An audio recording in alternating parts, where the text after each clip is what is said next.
How did a boy like me, who experienced shining shoes, selling pandesal early in the morning, became a janitor in a church while I was a student, became a lawyer in the Philippines, and became a lawyer in the United States without going to a law school, and eventually becoming an administrative law judge in the state of New York.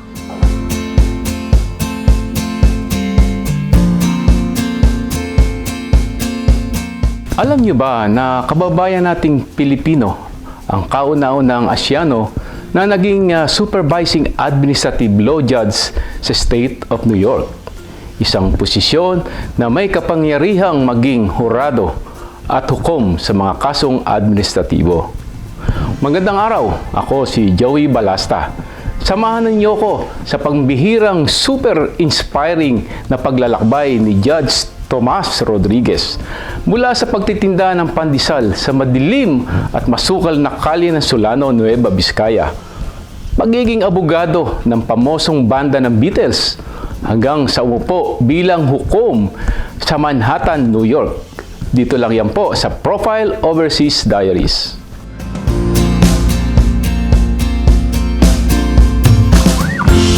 Booker T. Washington said, "Success is not measured by the heights one attains, but by the obstacles one overcomes in attaining it." I was one of the 5 lawyers who handled the Beatles case, Abco Industries versus John Lennon et al. We represented Michael Borham, who was the lawyer of the Beatles in England. It was a $42 million suit filed by the theatrical agent, the Abco Industries, against the Beatles for breach of contract based on quantum merit. They filed a suit against Paul McCartney, John Lennon, Yoko Ono, Richard Starkey, who is Ringo Starr. So what happened there is we lost in the Supreme Court of the state of New York. Supreme Court is a misnomer in the state of New York. Supreme Court is not the highest court. You go to the appellate division and the Court of Appeals is the highest court of appeals in New York. Ganito ay binida ni Tom ang kanyang partisipasyon bilang abogado ng rock icon na Beatles na kanilang naipanalo sa sinampang $42 million na kaso laban sa grupo. Finally, I was at the subway and I was reading the law journal. I saw the decision. I was jumping because we won. They dismissed the case against Paul McCartney and against Michael Borham, who was the lawyer of the Beatles. Bagamat tagumpay sa kanyang profesyon, aminado naman si Tom na hindi pagiging abogado ang kanyang unang pinangarap na karera. The Central Luzon Agriculture College was the headquarters of the 4th BCT team. And so when we were in the PMT, our commandant was actually soldiers, Lieutenant Laranyo. And so one of the sergeants who was teaching us told us that he was promoted and he will be teaching at the Philippine Military Academy, the PMA. So I got so interested to becoming a soldier. And then he told me that I have to practice every day running. It starts with 1 kilometer, 2 kilometers, and so on. At that time, the Philippine National Red Cross came to the campus and asked us to volunteer to donate blood. I donated blood, and unfortunately, I collapsed the following day. I have to take the physical examination and written examination for PMA. So I went to Camp Aguinaldo, and when I took the physical exams, I failed because I developed pneumonia because as I mentioned a while ago, I collapsed. So I failed the physical exam, and therefore I was not even allowed to take the written exam anymore. out of my frustration,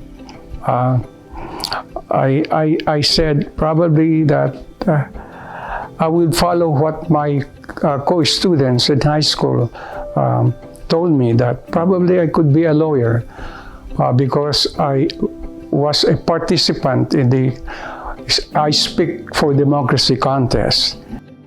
Subalit, hindi naging madali para kay Tom at sa kanyang pamilya ang buhay. Aniya, dating guro ang kanyang ama sa Tarlac at namasukan bilang barbero nang malipat sila sa Solano, Nueva Vizcaya. I can say that I was born to a poor family.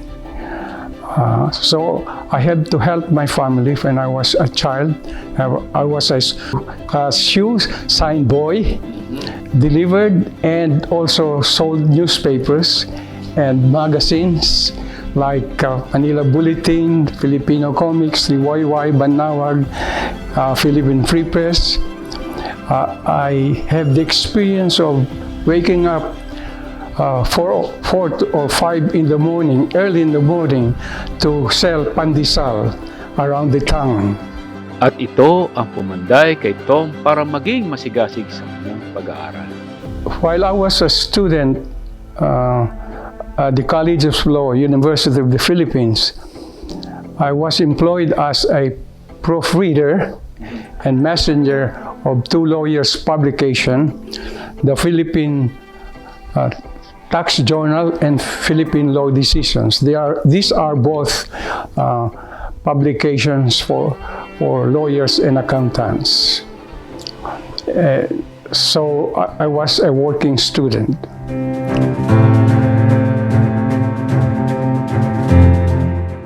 Marami pa kaming ibabahaging karanasan ni Sir Tom Rodriguez. Kaya't manatiling nakatutok. Magbabalik agad ang Profile Overseas Diaries.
Sa pagpapatuloy ng ating kwentuhan, alamin naman natin ang naging paglalakbay ni Sir Tom Rodriguez sa Amerika. Dito pa rin sa Profile Overseas Diaries.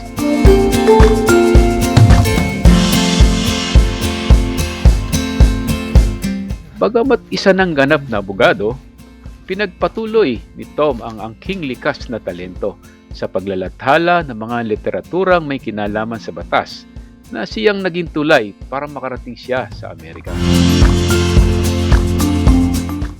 I was with Counsel Bermudez, practicing lawyer with him. And at the same time, I said I was also an associate editor of Philippine Tax Journal and Philippine Law Decisions. One time, we have a publishing company somewhere in New York. And they publish articles regarding taxation that we also give to our clients, the customers of Philippine Tax Journal.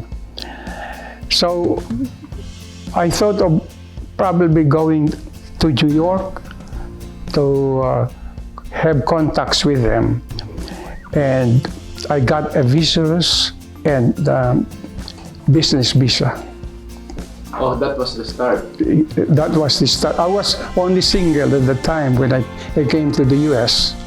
Bumukas ang oportunidad para kay Tom nang mapalitan ang kanyang visa at maging green card holder. Kasabay din ito ang pagbabago ng direksyon ng kanyang buhay.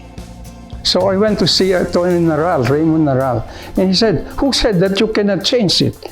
You are a professional, a lawyer in the Philippines. You can't change it on the third preference." Oh, is that so? So he helped me. To cut it short, he filed a petition on my behalf to become an immigrant, to have a green card. At habang pinoproseso ang kanyang permanent resident card sa Amerika, namasukan si Tom bilang bookkeeper sa accounting department ng kumpanyang 20th Century Fox sa New York. While I was waiting for my green card, at the time I was allowed to work, and my position I applied for, although I don't have an accounting except 3 semesters at UP, I work at the bookkeeping department of 20th Century Fox in New York.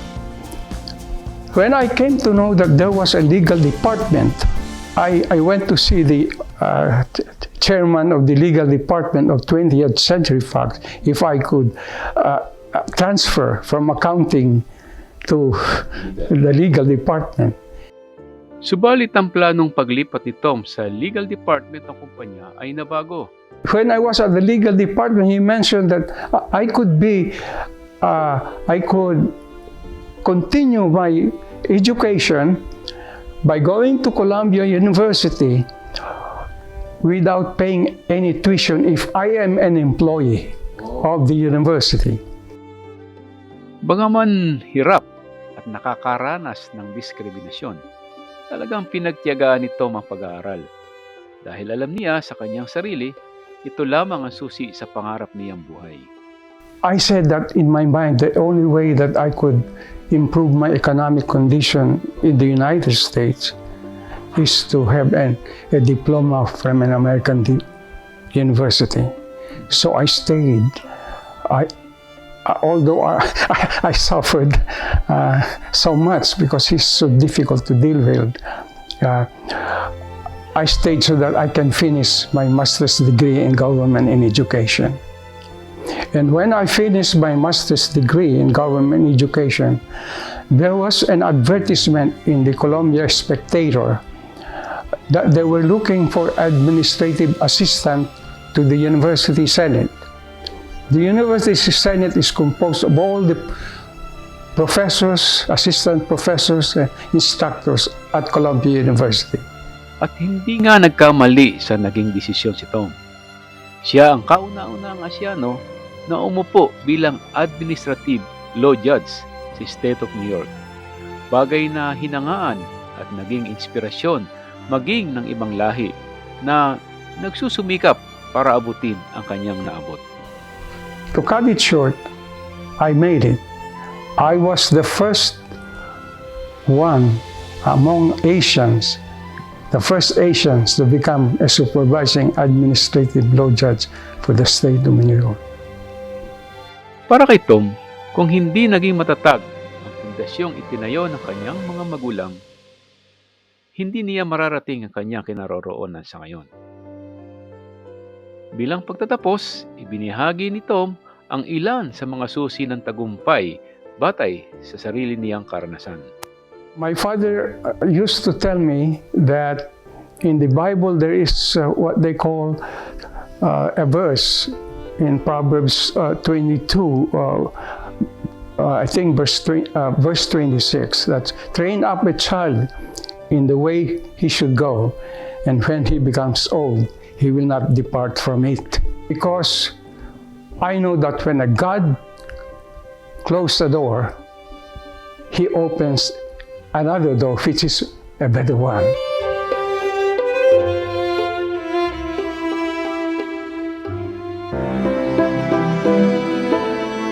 Sana'y nakapaghatid kami muli sa inyo ng panibagong inspirasyon sa pagpasok ng bagong taon. Ito'y sa pamamagitan ng buhay kasaysayan ni Tomas Rodriguez na masasabi nating nagpaangat at nagpatingkad sa kakayanan at dignidad natin bilang isang Pilipino. Kaya't hinikayat namin kayong magbahagi ng inyong mga kwento sa amin. Pwede nyo kaming iwanan ng mensahe sa aming Facebook. O kaya naman ay mag-email sa pmma.usa22@gmail.com.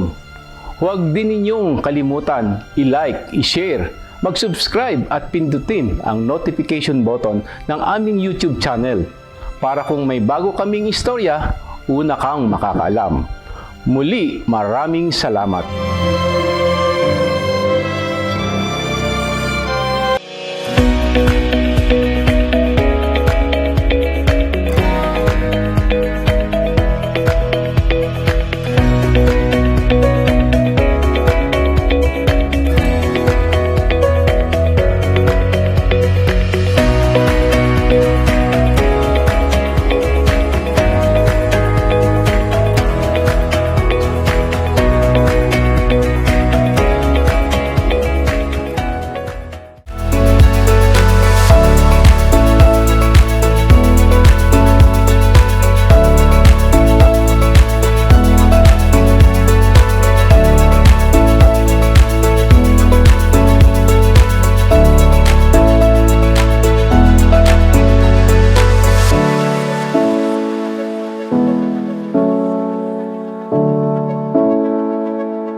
Life insurance and the benefits of having one.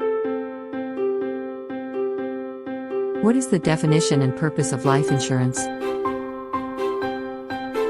Life insurance is a type of insurance that pays out a lump sum in the event of death or provides income in the event of disability. The purpose of life insurance is to provide financial protection for your family, loved ones, and business if you die prematurely. It can be used as an investment vehicle to build wealth, and it can also be used as retirement plan. How much life insurance coverage do you need? The amount of coverage that you need is determined by the following factors.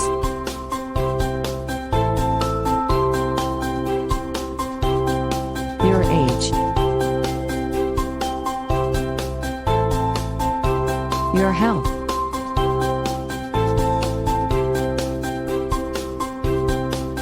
the number of people who depend on your income,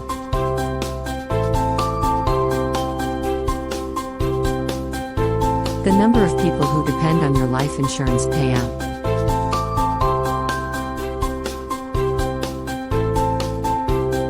What are the different types of life insurance policies? The first type of life insurance is a permanent life insurance.